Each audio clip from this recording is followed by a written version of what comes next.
اس میں بھی ایک اچھی پروگریس ہوتی ہے، لیکن ہم جو زیادہ آج کا جو جو ٹائم ہوگا وہ اورنگزیب کو لیں گے، کیونکہ اورنگزیب ایک بہت ہی امپورٹنٹ یہاں پہ رولر ثابت ہوتے ہیں. تو اس اورنگزیب کے بارے میں ہم آگے پڑھیں گے کہ کیا ان کا امپورٹنٹ رول تھا. تو سب سے پہلے تو میں آپ کو بتا دوں کہ کون کون سی کمپنیز یورپینس کیسے آئے. سب سے پہلے پورٹگیز آتے ہیں. پورٹگیز 1498 میں آتے ہیں. ان کی جو پہلی ٹریڈنگ پوسٹ ہوتی ہے وہ کلیکٹ میں ہوتی ہے. اس کے بعد اسپینش آتے ہیں 1595 میں پولی پٹ پہ. پھر 1608 میں جو ہے 1608 میں 24 اگست میں برٹش آ کے سورت میں لینڈ کرتے ہیں. تو یہ ڈیٹ آپ نے یاد رکھنی ہے. کیا پتا آپ سے کوئی ایگزام پرپس میں یہ ڈیٹ پوچھی جائے تو آپ نے یہ ڈیٹ یاد کرنی ہے. اچھا، اس میں 24 اور 28 کی بھی جو ہے ڈیبیٹ چلتی ہے. پھر ڈینش آتے ہیں 1616 میں، فرینکو بار میں 1616. سب سے آخر میں فرینچ آتے ہیں 1664 میں. یہ اچھا ایک میپ بھی مجھے مل گیا تھا انٹرنیٹ پہ، تو یہ یہاں پہ آپ کو اچھے سے سمجھ آئے گا. سب سے پہلے یہ یہاں پہ پورٹگیز آتے ہیں. اچھا، پورٹگیز سے آپ کو ایک نام میں بتا دوں. آپ نے نام سنا ہوگا واسکو ڈی گاما.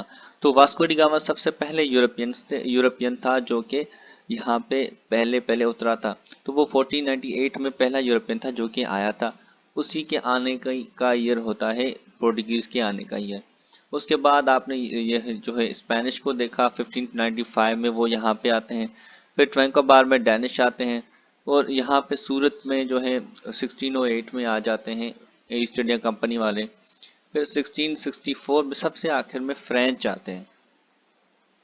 اب یہاں پہ ایک انٹرسٹنگ میں سٹوری آپ کو بتا دوں تھوڑا، کہ آپ نے یہ نوٹس کیا ہوگا کہ یہ سارے 1400 کے بعد سے لگاتار آتے جا رہے ہیں. اس سے پہلے یہ کیوں نہیں آتے تھے؟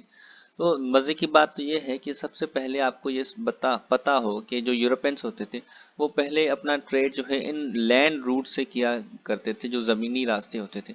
یہ جو سمندری راستہ ہے، یہ جو سی روٹ ہے، یہ پہلے ڈسکوری نہیں ہوا تھا. یہ ان کو پتا ہی نہیں تھا کہ انڈیا کی طرف ایک سی روٹ بھی جاتا ہے. انہیں صرف پتا تھا کہ یہی راستے ہیں جو کہ انڈیا کو جاتے ہیں. تو انڈیا سے اگر کسی کو تجارت کرنی ہے تو وہ یہاں سے جائے. اب یہاں پہ آ گئے تھے اوٹمن امپائر. یہاں پہ ایک اوٹمن امپائر جو ہے سلطنت عثمانیہ اسٹیبلش ہو گئی تھی. انہوں نے 15 جو ہے مڈل آف دا 16 سینچری میں جو ہے کانسٹنٹائنوپل، جو کہ آج استنبول کہلایا جاتا ہے، وہ اس کو یہاں پہ وہ شہر ہے، اس کو بھی انہوں نے کانکر کر دیا. تو یہاں سے ان کے زمینی راستے بند ہو گئے. تو جو یورپینس تھے انہوں نے لگاتار جو ہے اپنے نیویگیٹرز، اپنی شپس، اپنے جو ایکسپلوررز تھے ان کو بھیجنا شروع کر دیا کہ جاؤ اور دنیا سے سمندری راستے ڈھونڈو جو کہ ہمیں انڈیا اور چائنا لے جائیں تاکہ ہم اپنا ٹریڈ کریں. تو اسی دوران آپ نے سنا ہوگا کہ 1492 میں کولمبس جو ہے وہ امریکہ ڈسکور کر لیتا ہے. اور اسی دوران یہ جو یورپینس ہوتے ہیں، یہ ٹپ کیپ آف گڈ ہوپ، یہ اسی دوران وہ ڈسکور کرتے ہیں. ورنہ اس سے پہلے ان کو بس اتنا ہی پتا تھا کہ یہی افریقہ ہے، یہ نارتھ افریقہ اور ایسٹ افریقہ. انہیں یہ نہیں پتا تھا کہ یہ پورا افریقہ یہاں پہ ہے اور یہاں سے ایک روٹ جاتا ہے. تو یہ انہی دنوں میں ڈسکور ہوا تھا. اچھا، کولمبس کے بارے میں ایک انٹرسٹنگ فیکٹ ہے کہ کولمبس مرتے جو ہے مر بھی گیا، لیکن اسے یہ نہیں پتا تھا کہ وہ اس نے کوئی نیا جو ہے کانٹیننٹ ڈسکور کر لیا ہے. اس کو ہمیشہ یہی لگا کہ وہ انڈیا پہنچ گیا ہے، کیونکہ جو وہ ڈھونڈنے گیا تھا وہ انڈیا ڈھونڈنے گیا تھا. اس کو لگتا تھا کہ جو دنیا ہے وہ گول ہے، اگر وہ یہاں سے اس طرف سے جائے گا تو وہ اس طرف سے نکلے گا. وہ یہاں سے جاتے جاتے ایک نئے کانٹیننٹ میں پہنچ جاتا ہے، اسے پتہ ہی نہیں ہوتا کہ وہ وہاں ہے. تو جب وہ وہاں پہ پہنچتا ہے تو اسے لگتا ہے کہ وہ انڈیا میں آ گیا. اسی وجہ سے وہ انہیں انڈینس کہنے لگا. تو آپ نے وہاں کے نیٹیوز کو بھی سنا ہوگا کہ وہ انڈینس ہوتے ہیں، ریڈ انڈینس، ویسٹ انڈینس. تو یہ نام اسی طرح سے پڑا کہ ان کو لگا کہ وہ انڈیا پہنچ چکے ہیں. خیر، تو یہاں سے پورٹگیز والے آتے تھے، یہاں سے یورپین کمپنیز آتی تھی اور انڈیا میں اترتی تھی.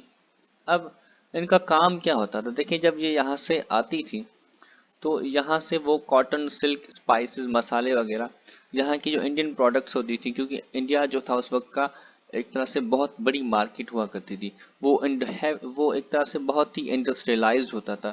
ٹیکسٹائلز ہوتی تھی ان کی، جو پروڈکٹس ہوتی تھی وہ دنیا بھر میں بڑی ڈیمانڈ رکھتی تھی. تو جب یورپینس کو انڈین مارکیٹس کی طرف جو راستہ مل گیا تو وہ وہاں سے کاٹن، سلک، ٹیکسٹائل، یہ چیزیں خرید کے اپنی یورپین مارکیٹس میں بیچتے تھے.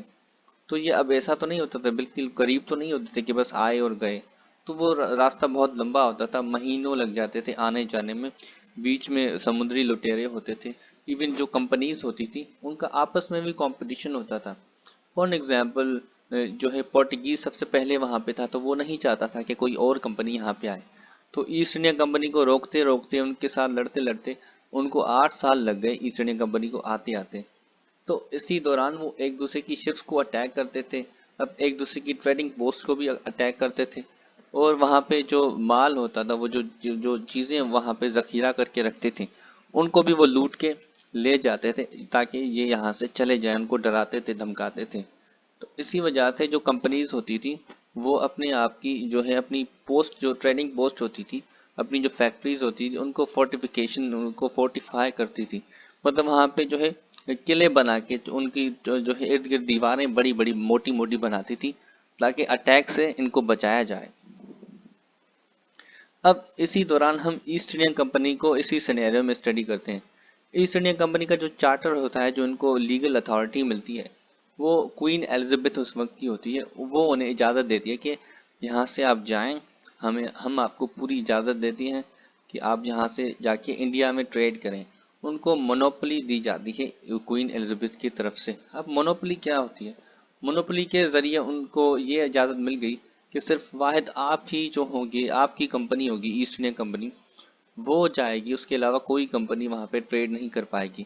انڈیا کے اندر اور ایسٹ ایشیا کے اندر صرف آپ کی کمپنی ٹریڈ کرے گی. یہ 15 سال تک ان کو دی جاتی ہے.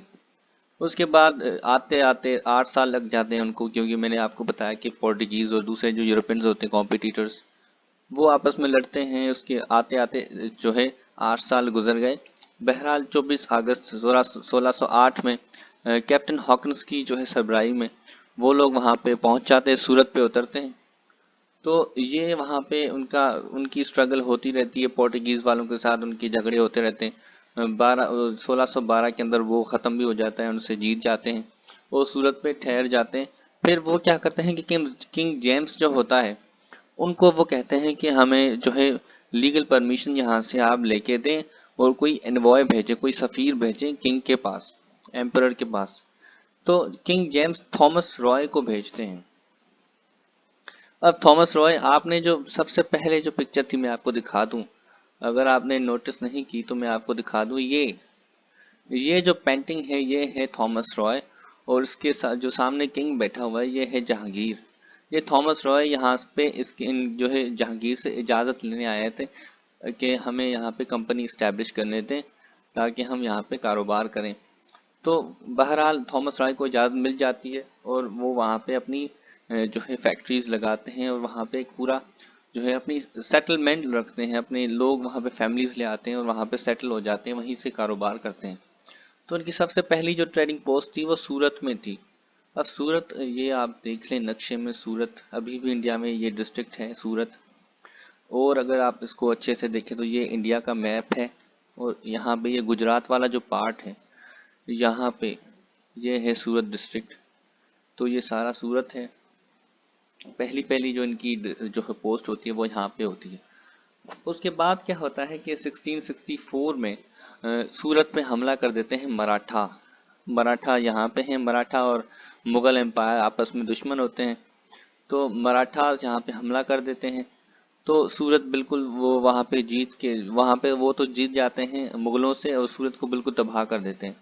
تو یہاں سے کیا کرتے ہیں کہ جب سورت کا پلنڈر ہو جاتا ہے تو جو ایسٹ انڈین کمپنی ہوتی ہے وہ بامبے اپنی جو ہے پریزیڈنسی موو کر دیتی ہے 1687 میں. اب یہاں پہ ایک اچھا قصہ ہے، وہ چارلس ٹو کا ہے. اب چارلس ٹو ہے کنگ انگلینڈ کا، وہ شادی کرتا ہے پورٹگیز کی کوئین سے، پرنسس سے. تو وہ اس کو جو ہے ایک طرح سے دہیج میں مل جاتا ہے آئلینڈ آف بومبئی. تو وہ اس کو پھر جو ہے وہ ایسٹ انڈین کمپنی کو لیز پہ دے دیتا ہے کہ آپ یہاں پہ کاروبار کریں، لیکن آپ نے ہمیں دینا بھی ہے. پھر اس کے بعد یہاں پہ وہ بامبے میں سیٹل ہو جاتے ہیں، سورت سے نکل کے وہ بامبے آ جاتے ہیں. یہ دیکھیں آپ، یہ سورت ہے، اس کے بعد وہ شفٹ ہو جاتے ہیں بامبے کے اندر. ٹھیک ہے. تو اس کے بعد وہ پھر مدراس میں بھی ایک اپنی جو ہے قائم کر لیتے ہیں. ایک وہاں پہ اپنی سیٹلمنٹ لگاتے ہیں. وہ ایک پہلے چھوٹا سا گاؤں ہوتا تھا لیکن وہ اس کو پھر وہ اسٹیبلش کر لیتے ہیں اچھی طرح سے، وہاں پہ ایک پورا ٹاؤن ہو جاتا ہے۔ اس کے بعد پھر وہ اسی دوران وہ 1651 میں جو ہگلی ریور ہوتی ہے بنگلہ دیش میں ہے، میں آپ کو پھر دکھاتا ہوں نقشے میں، وہ بنگال کی سائڈ میں ہے۔ تو ہگلی ریور میں پہلے پورٹوگیز ہوتے تھے، لیکن ان کو پھر جو جہاں شاہ جہان ہوتا ہے وہ ان کو ایکسپیل کر دیتا ہے، کیونکہ ان کے کارنامے کچھ جو ہے اچھے نہیں ہوتے۔ لیکن پھر وہاں پہ جو ہے انگلش آ جاتے ہیں اور وہاں پہ وہ کاروبار کرتے ہیں، ان کا اچھا کاروبار ہوتا ہے۔ پھر چارلس ٹو انہیں جو ہے پرمیشن دیتا ہے 1617 کے اندر کہ آپ کو اب یہ اختیار ہے کہ آپ کسی بھی جو ہے وہاں کے جو بادشاہ ہیں، رولر ہیں، اس کے ساتھ جنگ کریں یا امن رکھیں، آپ اپنی فوج قائم کریں، یہ آپ کے اوپر ہے، کیونکہ آپ کا کمپٹیشن ہے، آپ اب جو ہے اچھے وہاں پہ کمپٹیٹر بن گئے ہیں۔ اسی دوران کلکتہ جو ہے وہ بھی فارم ہو جاتا ہے، کیونکہ ہگلی ریور میں ایک طرح سے کچھ ہو جاتا ہے جس کی وجہ سے وہ نے، ہاں یہ قصہ میں آپ کو سناؤں گا کہ کلکتہ کی کیا تاریخ ہے، یا آگے ہم پڑھیں گے۔ اب ہم دیکھتے ہیں اورنگزیب کو۔ اب دیکھیں اورنگزیب کا دور شروع ہوتا ہے 1658 میں اور 1707 کے تک، وہ 1707 میں وہ مر جاتا ہے۔ تو اس کی جو رین ہوتی ہے اس کے دوران مغل امپائر سب سے پاورفل ہوتا ہے، مطلب جو پچھلے بادشاہ تھے اس کے مغل امپررز تھے اس کے مقابلے میں اورنگزیب سب سے طاقتور ہوتا ہے، اور یہ آخری ہی مغل امپرر ہوتا ہے جو کہ سب سے طاقتور ہوتا ہے، اس کے بعد کے سارے کمزور ہوتے ہیں۔ اس وقت جو جو جی ڈی پی ہوتی ہے، جو کہ جو اس کی اکانومی ہوتی ہے انڈیا کی، وہ دنیا میں نمبر 1 ہوتی ہے، 27% گلوبل جی ڈی پی کا وہ شیئر کرتے ہیں۔ اس سے پہلے وہ سیکنڈ پر تھی، لیکن اورنگزیب کے دور میں وہ نمبر 1 آ گئے اور چائنا سیکنڈ پہ آ گیا۔ اس کے بعد ملیٹریلی بھی جو انڈیا میں سب سے زیادہ پاورفل آرمی تھی وہ جو ہے اورنگزیب کی تھی، آلموسٹ 40 لاکھ کے قریب اس کی آرمی تھی۔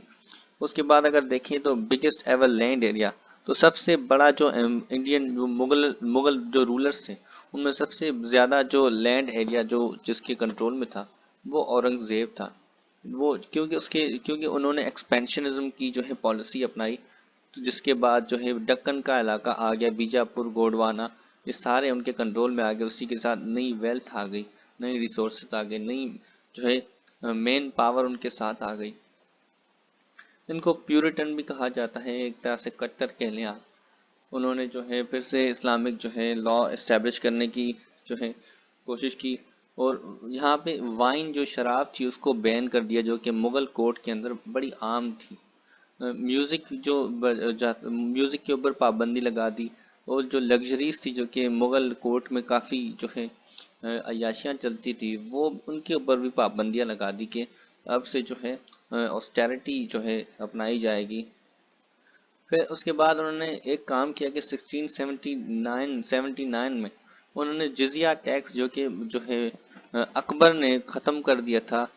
جزیہ یہ ہوتا ہے کہ آپ نے جو ہے نان مسلمز جو ہیں ان سے ٹیکس لینا ہوتا ہے۔ اب جو ہے جزیہ کا زیادہ آپ کو پتا ہوگا، اگر آپ دیکھ لیں گوگل سے تو آپ کو زیادہ اس کا اندازہ ہو جائے گا۔ تو یہ اکبر نے جو ہے ختم کر دیا تھا، لیکن اس نے پھر سے اس کو امپوز کر دیا، نان مسلمز کے اندر آپ نے پھر سے ٹیکس دینا ہوگا۔ اب یہاں جو اورنگزیب ہوتا ہے اس کے دوران بڑی ایک انٹرسٹنگ چیز ہوتی ہے جس کا تاریخی کتاب میں بہت کم جو ہے ذکر ہوتا ہے۔ اب ہوتا یہ ہے کہ ایک بندہ ہوتا ہے جوزف چائلڈ، یہ بن جاتا ہے ایسٹ انڈیا کمپنی کا جو ہے director of East India company اور گورنر ایٹ بامبے۔ یہ 1681 میں ہوتا ہے، جس وقت آپ کو میں نے بتایا کہ اورنگزیب کا دور تھا، ان کی آرمی سب سے زیادہ پاورفل تھی۔ وہ جو ہے ابھی ان کی آرمی بیجاپور اور گوڈوانا جو کہ پچھلی جو ان کے جو دادا پردادا تھے وہ بھی فیل ہو گئے تھے۔ یہ جو ہے اس وقت اورنگزیب ایک بہت بڑی طاقت تھا۔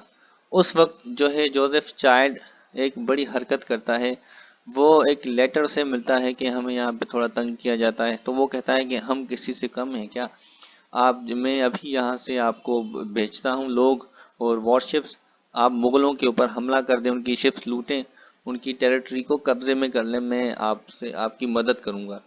تو 1686 میں وہ برطانیہ سے 19 وارشپ بھیجتا ہے، 200 کیننز ہوتے ہیں، 1600 سولجرز ہوتے ہیں جو کہ وہ بھیجتا ہے کہ جائیں اور چیتک گونگ جو ہے اس کو بھی قبضے میں لے لیں اور بالاسور اس کو بھی قبضے میں لے لیں.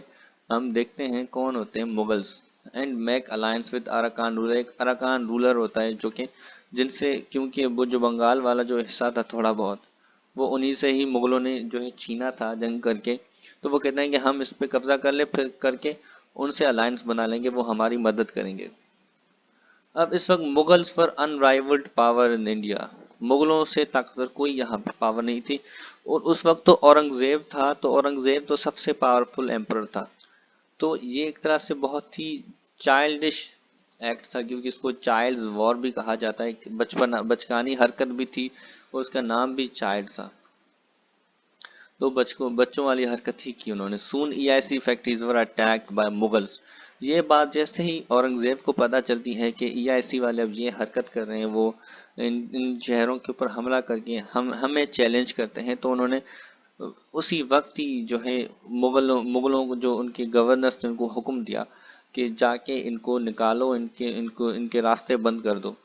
تو بنگال میں جو ان کی فیکٹریز ہوتی ہیں ان کو آگ لگائی جاتی ہے, ان کو مارا جاتا ہے وہاں سے. ان کو شائستہ خان اٹیک کرتے ہیں اور ان کو نکال دیا جاتا ہے وہاں سے پوری طرح سے. بامبے جو ہوتا ہے اس کو بلاکیڈ کر دیا جاتا ہے, ہر طرف سے شپس آ جاتی ہیں یاقوت خان کی سربراہی میں اور دھڑا دھڑ بمبارڈمنٹ کی جاتی ہے. جس کے بعد ان کو جب بامبے میں اندر آتے ہیں مغلز, تو ان کے جو لوگ ہوتے ہیں جو تقریباً تو مر جاتے ہیں, لیکن جو بچے کچے ہوتے ہیں ان کو بامبے کی گلیوں میں گھسیٹا جاتا ہے. اب یہ سب ہو گیا اور کوئی چانس ہی نہیں تھا کہ ای آئی سی اب وہاں پہ ٹک پاتی, تو وہاں سے ان کو نکالا جا رہا تھا. یہ سب سن کر پھر جو ای آئی سی ہوتی ہے, جو ایسٹ انڈیا کمپنی ہوتی ہے, جوزف چائلڈ کیا کرتا ہے کہ وہ اب خود نہیں جاتا, اپنے کچھ انوائس بھیجتا ہے اور کہتا ہے کہ جا کے اب ان سے اورنگزیب سے جا کے معافی مانگ لو, ہم ایسا دوبارہ نہیں کریں گے. تو یہاں کے جو ان کے انوائس آتے ہیں, میں آپ کو فوٹو دکھا دوں. اب جب یہ انوائس آتے ہیں تو اورنگزیب انہیں حکم دیتا ہے کہ پہلے تو تم جھکو. وہ پوری طرح سے گردن سے لے کے پاؤں تک بازو سارے ان کے چین کے ساتھ زنجیروں کے ساتھ بندھے ہوئے ہوتے ہیں. ان کو کہتا ہے کہ لیٹو یہاں پہ اور میرے سامنے جھکو. تو یہ آپ کو یہاں پہ پکچر میں دکھ بھی رہا ہوگا کہ وہ کس طرح سے نیچے ہیں. یہ برطانیہ کے یہ جو ہے ایسٹ انڈیا کمپنی کے سفیر ہوتے ہیں کہ یہ جا کے صلح کرو. اس کے بعد کیا ہوتا ہے کہ اورنگزیب پہلے تو انہیں جو ہے ہٹا دیتا ہے, انہیں حکم دیتا ہے کہ یہاں سے نکل جاؤ, ہماری زمین سے آئندہ نہیں آنا. لیکن پھر جو ہے التجائیں کرتے ہیں یہ وہ ادھر ادھر سے جو ہے سفارش کروا کے پھر اورنگزیب مان جاتا ہے اور انہیں اجازت دیتا ہے, لیکن ان کے اوپر بہت ہی ہیوی جو ہے پرائس لگاتا ہے. کہتا ہے کہ اتنا جو ہے جرمانہ بھرو اور جو چائلڈ ہے اس کو یہاں سے نکالو اور وہ یہاں پہ پھر نہ آئے واپس. تو اس طرح کی ان کو شرط لگا کے ان کو پھر سے اجازت مل جاتی ہے. اگر ان کو یہ اجازت نہ ملتی اور اورنگزیب ان کو ہمیشہ کے لیے نکال دیتا تو شاید ایسٹ انڈیا کمپنی ایسی پاور نہ حاصل کرتی. تو اس کے بعد تو یہ بھی ہے کہ کیونکہ صرف ایسٹ انڈیا کمپنی کے نکالنے سے کچھ نہ ہوتا, دوسری کمپنیز ان سے زیادہ پاورفل تب تھی. جس طرح سے آپ دیکھیں گے فرینچ جو ہم دیکھیں گے کس طرح سے تھی. تو بہرحال یہاں پہ ان کو اجازت مل گئی اور وہ اپنا ٹریڈ پھر سے کرتے ہیں. ایون ان کو زیادہ اچھی سہولتیں ملتی ہیں. کولکتہ جو میں نے آپ کو بتایا کہ میں آپ کو بتاؤں گا, کیلکٹا جو ہوتا ہے بنگال میں, یہاں پہ وہ ایک 1690 میں اپنا شہر جو ہے وہ ان کو ایمپرر دے دیتا ہے زمینیں, اور وہاں پہ وہ اپنا شہر قائم کر لیتے ہیں جو کہ بڑا ترقی کرتا ہے. یہ مدراس ہوتا ہے, یہاں پہ بھی یہ جو شہر ہوتا ہے یہ بڑی ترقی کرتا ہے. بامبے بھی بہت ہی اسٹیبلش ہو جاتا ہے کیونکہ ٹریڈنگ جو ہے کوسٹل ریجن میں ہے. تو یہ شہر بہت ہی ڈیولپ ہو جاتے ہیں, آگے جا کے ان کی ایڈمنسٹریشن وہ خود کرتے ہیں, ان کا اپنا سکہ ہوتا ہے, ہر چیز وہ انتظام سارا خود ہی سنبھالتے ہیں. اس کے بعد جو ہے جو منوپلی ہوتی ہے, کیونکہ ان کو آہستہ آہستہ جو کنگ آتے ہیں ان کو پوری سپورٹ ہوتی ہے پارلیمنٹ کی, تو پارلیمنٹ کی سپورٹ کے جو ہے ان کو وہ, کیونکہ ایک طرح سے آپ اگر دیکھیں تو ایسٹ انڈین کمپنی کو پارلیمنٹ کی بہت سپورٹ تھی. ایون جو پارلیمنٹری جو ممبرس ہوتے تھے ان کے یہاں پہ شیئرس ہوتے تھے. ایسٹ انڈین کمپنی کیونکہ ایک گروپ تھا, بہت سے جو اسٹاکس کے جو ہے ہولڈرس تھے, تو یہاں پہ جو پارلیمنٹ کے جو ممبرس ہوتے تھے ان کی بھی یہاں پہ ایک طرح سے انٹرسٹ ہوتے تھے کہ ان کے بھی پیسے لگے ہوئے ہوتے تھے. تو ایسٹ انڈیا کمپنی کو جو نقصان ہوگا اس کا نقصان وہ وہاں پہ ان کو بھی ہوگا, تو وہ ان کو سپورٹ دیتے تھے پوری. تو یہاں پہ جو منوپلی جو ہوتی ہے وہ ختم ہو جاتی ہے.